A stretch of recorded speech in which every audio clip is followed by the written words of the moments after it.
Hi, in this video, I will show you how to calculate average. Here's the number list. Then we need to calculate average. So we put the result here to equals then AVER. Here we found an average AVER. Double click here and we need to select the numbers here. So select here's numbers.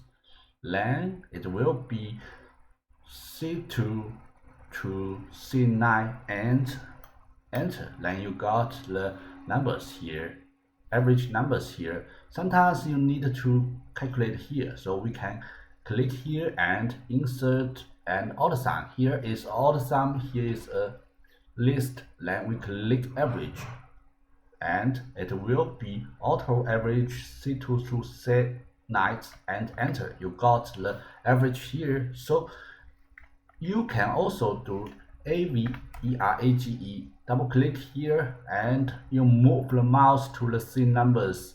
Then click. It will be a C to C. That means all the current C will be calculated and click. Then I enter a new numbers in here and it will be calculated too. So here's average calculate and the last time.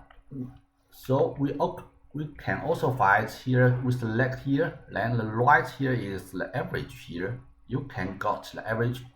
So sometimes average is not work like this. Here's the list. A list is with attention here. So we got AVER.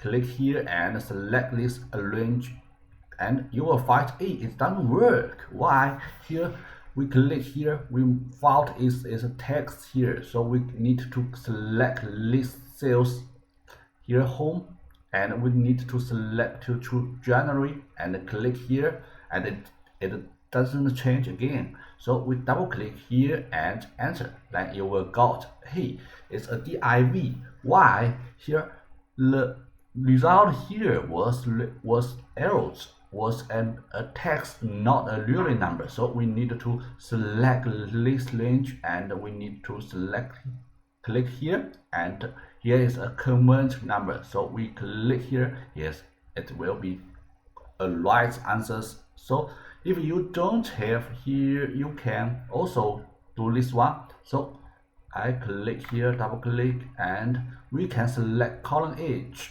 Then here is a data. In the data, here is a text to columns here. So just click here, and the next one you can almost finish next or is just click finish. Then you will got a numbers, average numbers here. So the range or numbers was also changed to a real numbers here. So if you have any questions, let me know.